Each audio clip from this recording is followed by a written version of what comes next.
سلام دوستای عزیز، با امید ازی که همه شما جور و صحتمند باشین. خوش آمدین به برنامه نگینها با من مهناز عالم. بسیار خوشحال هستیم که میهمان خانه های شما شدیم.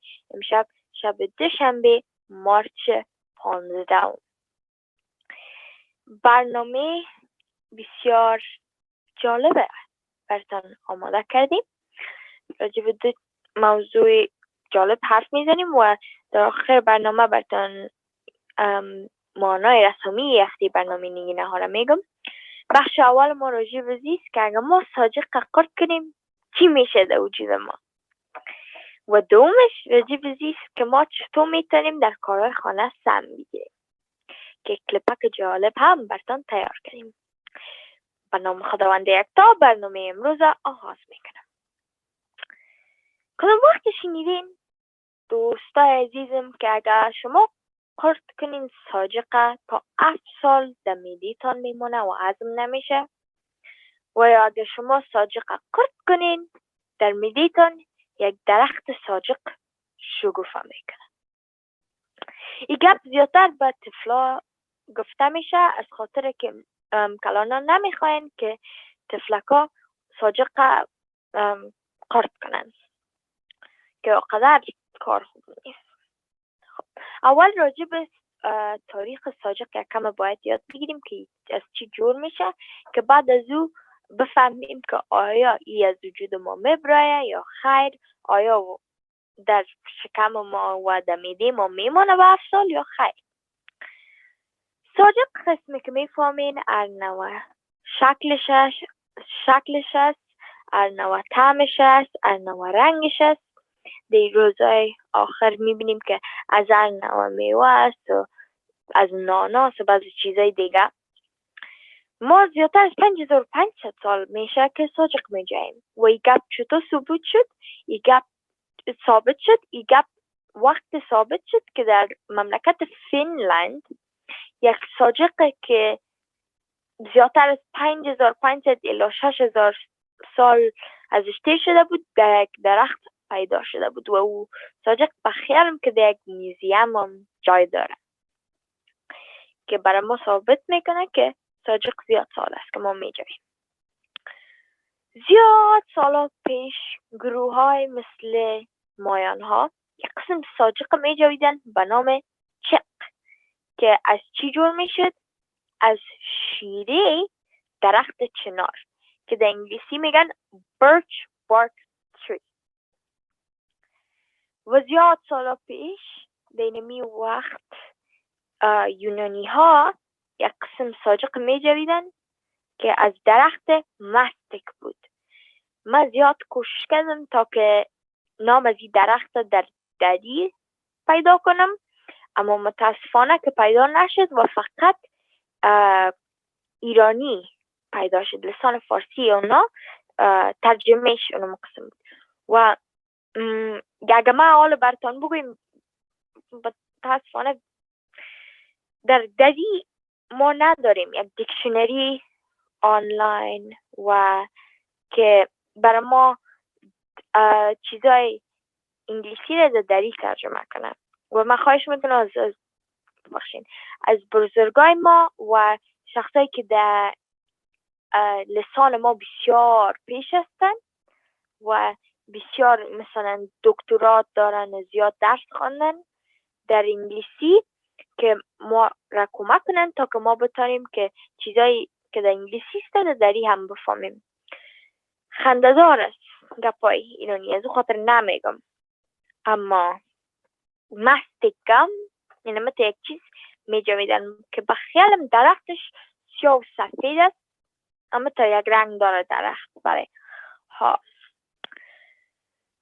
خب بعد از چندین سال دیگه مملکت ها هم شروع کردن به جور کردن ساجق از چیزای گیاهی مثلا درخت و چیزای دیگر. سال 1860 بود که اولین ساجق با مزه اختراع شد که منظور من از با مزه یعنی شیرین باشه، یعنی در یک فاکتوری جور شده باشه و این از چی جور شده بود؟ از ساجق سینتتیک که ما متاسفانه این کلمه را این کلمه را پیدا کرده ندانستم. خب حالا یک کمک فهمیدیم که از چی در سابقه جور میشد ساجق و آره چی جور میشه ساجق. خب چی میشه وقتی که ما قرط میکنیم؟ وقتی که ما قرط میکنیم و بسیار آستایی ازم میشه. گپی است دوست عزیز که ساجق یک چیز هست در میده ما به نام اسید که نان که ما میخوریم بسیار خرد توتا میکنه که باز بعد از او مواد مفید در وجود ما جذب میشه و مواد اضافه خارج میشه از بدن ما. ساجق یک چیز سخت است که اگر ما قرط کنیم اسید ما کشته نمیتونه و توتا کردن نمیتونه و میده های ما و اینمی سیستم وجود ما چی میکنه؟ سیستم هاضمه چی میکنه؟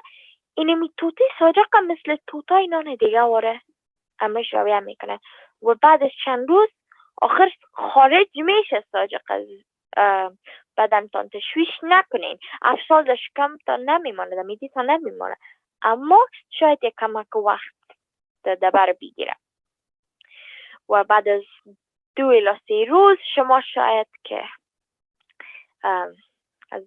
از وجودتان خارج کنین این ساجقه.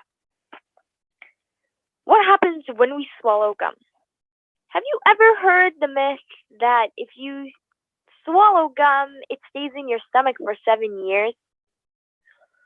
Or that if you swallow gum, you're going to have a gum tree growing in your stomach?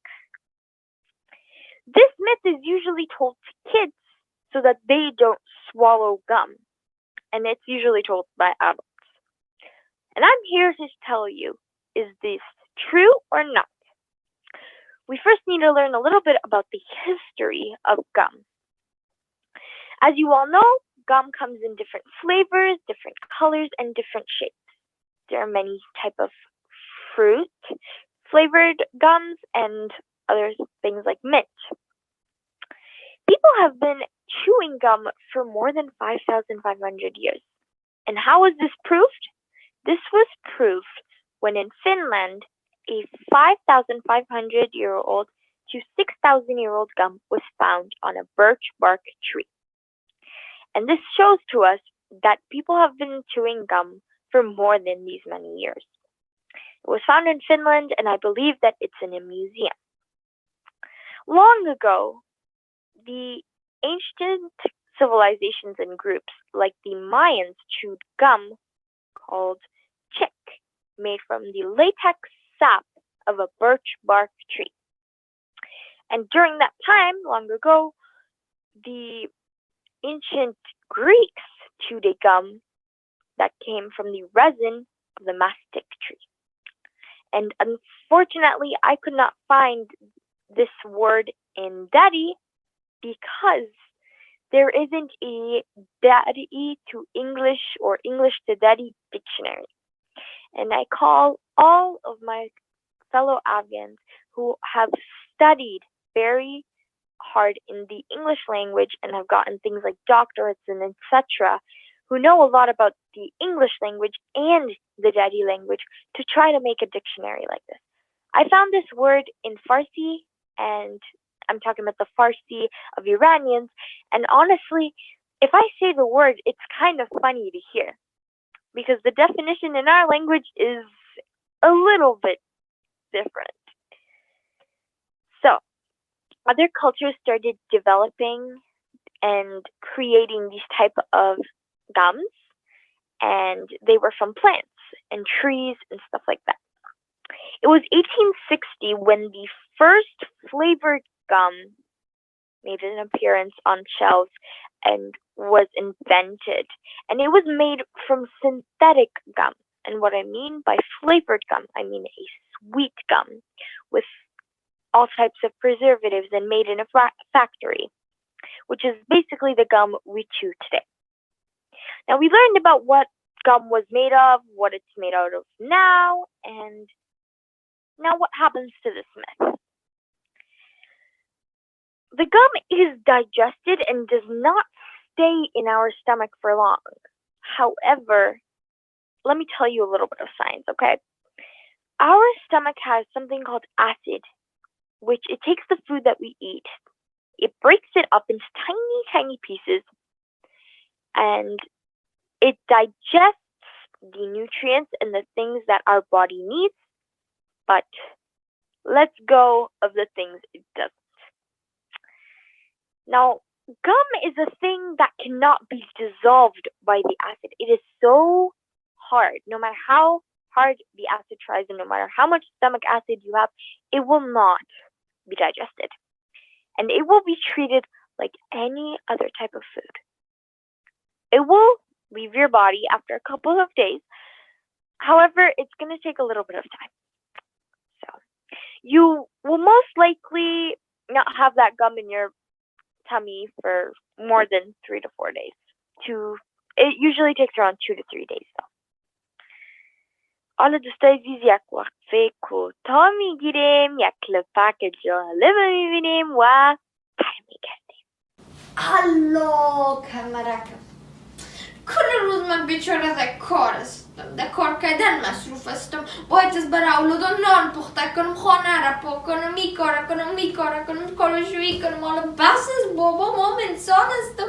باش که می کارش سر بچه تنبیل نمیکنم. چرا باز در کامپیوتر ششتیو؟ حالا بیا کار کن. من بیچاره از پای افتادیم. مادر جان کارخانگی میکنم. او بچه نگفتی یک چند دقیقه پیش که کارخانگیت خلاص شده؟ نه معلم ما نمانده. بچه که ناز و گل شیرینم. نمیتونی مادرک تا یک ذره کمک کنی؟ کمرکش بیخی در میگیره، در بچیم. نه اینگیم و درس نمیخونه.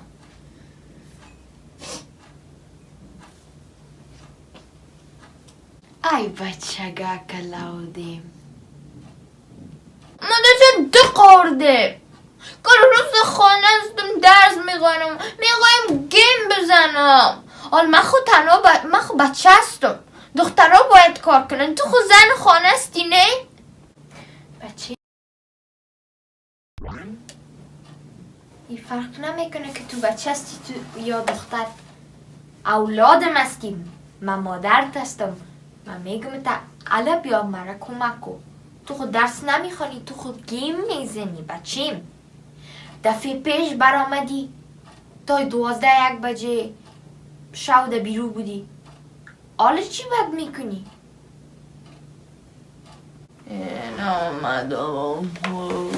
برگشتیم از وقفه دوستای عزیز.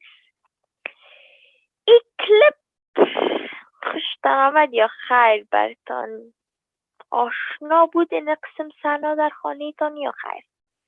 اگر نبود خیلی بسیار اولاد خوب هستین و بسیار راستگو هستین.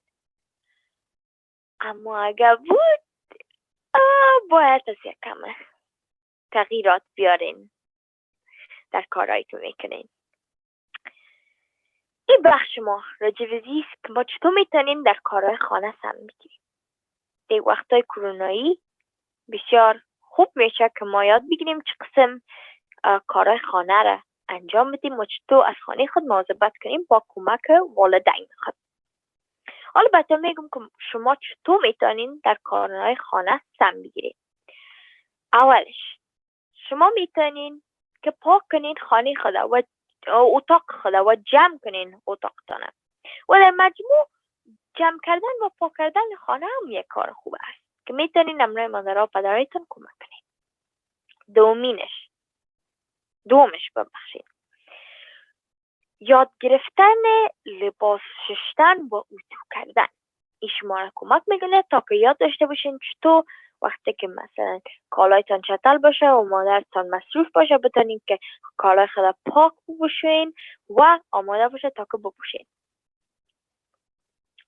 سومش شما میتونین از کارهای خرد خانه شروع کنین. اگر واقعا زیاد نمیخواین که سر خود فشار بیارین، از کار خانه میتونین که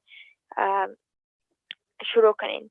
مثلا سالاد جور کردن و میز تیار کردن و صافی کردن میزها و چای دم کردن. چهارمش، شما میتونین که آشپزی را کمی یاد بگیرین. میتونین که یاد بگیرین چطور نانای مزه‌دار افغانستان پخته کنین و از مملکت‌های دیگر هم با کمک مادر جان و پدر جانتان. و اگه اون نانا براتون زیاد ثقیل بود پخته کردنش، میتونین امروز چیزای آسان شروع کنین. مثلا من امروز تخم شروع کردم، امروز جوش دادن بعضی چیزا، مثلا ساسج و ترکاری اینی چیزا. و امروز اینو جور کردن مواد، مثلا یک کیک اگه پخته میکنین میتونین که تمام موادش گرد کنین، مثلا آرد تخم بود او چی داره. آخرین کاری که میتونین کمک کنین امروز ایست که میتونین که امروز پاک کردن موتر کمک کنین، که با کمک پدرتان میتونین که بیرون داخلش پاک کنین. البته زیاد کار دیگه هم هست، اما این چیزا رو ما زیادتر تشویق میکنم تا که کنین و انجام بدین. خب چرا یاد گرفتن کارهای خانه مهم است؟ از خاطر که وقتی که ما کلان میشیم و خیر صاحب خانه و خانواده میشیم، ما باید زیاد داشته باشیم که تو از خانه خود و از خود در مجموع مواظبت کنیم. از خاطر همیشه متاسفانه مادر پدر ما نمی باشن.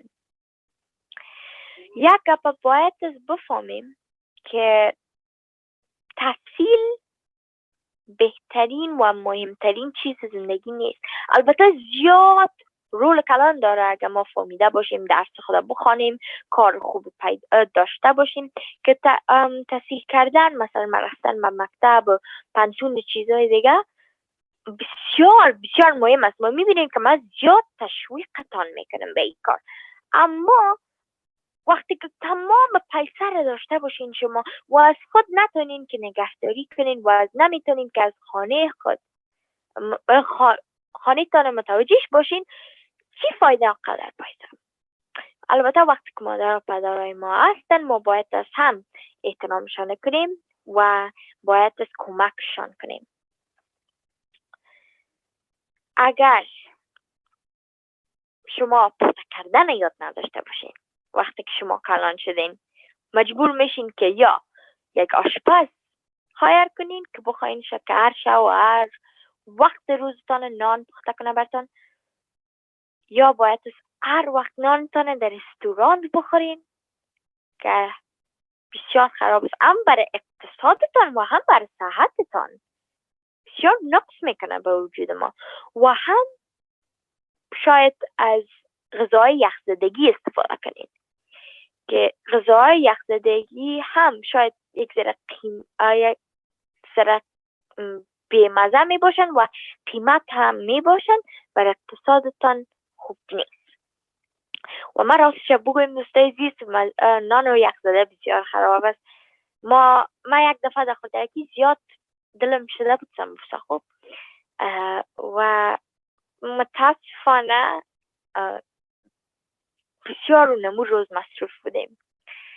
مکتب یک میمانی بود بخیانم که مادرم فرصت نداشت که خمیر جور کنه برای سمبوسه تا که سمبوسه برام پخته کنه. از اون خاطر رفتیم یخزدگیش. من گفتم مادر جان من اینو میال سمبوسه میخوایم برام بگو برو بگی یخزدگیش. خب یخزدگیش گرفتیم داداش ماندیم پختش کردیم، بیرویش خوب مقبول بود، اما که داخلش آواز میکنیم که یک رقم خراب داخلش هر بود که یارب دوستای عزیز، یعنی براتون نشان میده که چقدر دیر مانده بود اینا.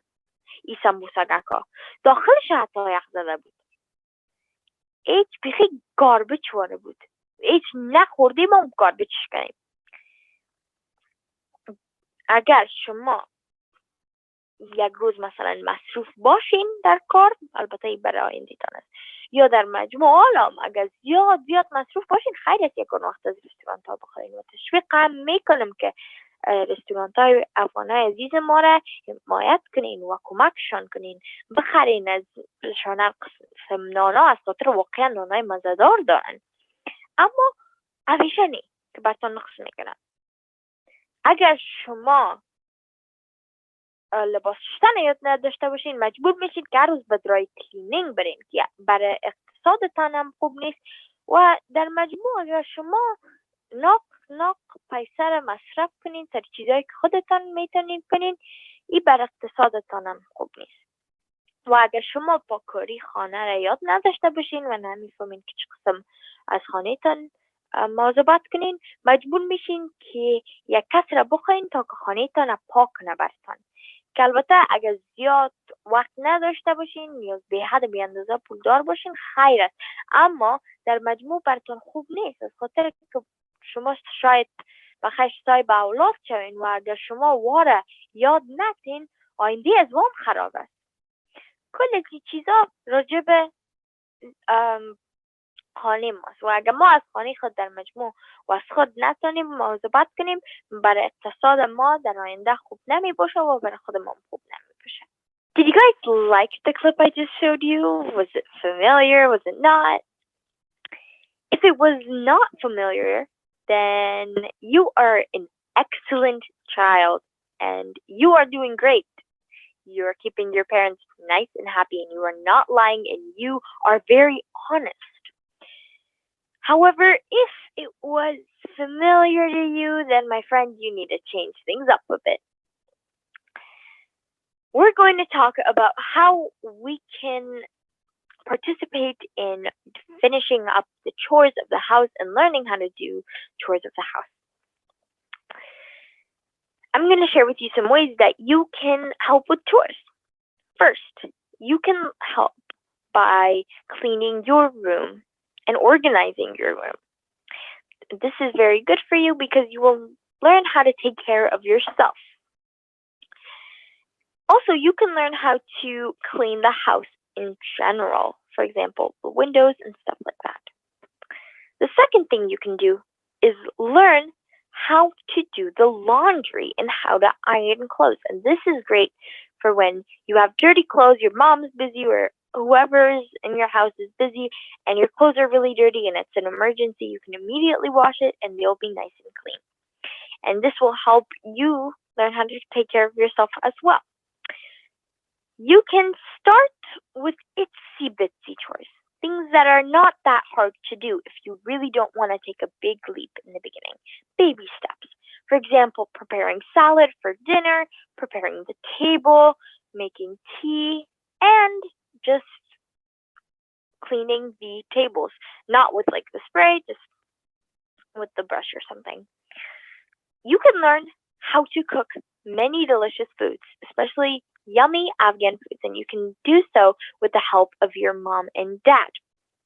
And if you don't want to take a big leap as well, you can start with easy things like eggs and boiling different types of food. Like that's what I started with, like veggies or sausages or stuff like that. And also preparing just mixtures for things. For example, if you're making cake, you can help mix all of the ingredients, which is a great way to help.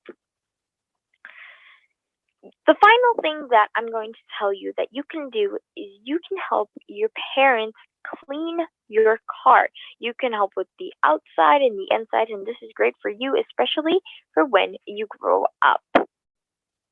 Now, cleaning and learning how to take care of ourselves in our house is very important because we're going to grow up and we're going to have homes in the end. And unfortunately, our parents are not going to be with us till the end of our life. And I hope that they are, but unfortunately, there's a very little chance of this. And we need to know how to take care of our houses and ourselves for when we start a family and stuff like that. Education and knowledge is extremely important, and I always tell you guys, okay, you need to study hard. You need to have great jobs. You got to study and not leave school. However, education is not the most important thing in our life. Let me tell you why. Because you might have really good education, you might be extremely smart, have an amazing job, and be getting a lot of money. However, when you don't know how to take care of yourself and your house, things go a little bit backwards. You're going to lose a lot of money if you don't know how to do so. And let me tell you how. If you don't know how to cook, you're going to have to either hire a chef to cook you all of your meals and prepare all of your meals. You're either going to have to go to restaurants every single day and pay money from your own pocket for different food that you haven't even made and you don't even know what's in it, which is extremely bad for our economy and also for our health, because fast food and food of other restaurants every single day is not the best for us. Of course, I am encouraging you guys to help our fellow Afghans who have restaurants and people in general during this difficult time, but not every single day, because it's not good for you. You're most likely going to come across frozen meals if you don't know how to cook, and I'm going to tell you, frozen meals are very expensive and they don't taste that good. And let me tell you an example. I was a kid.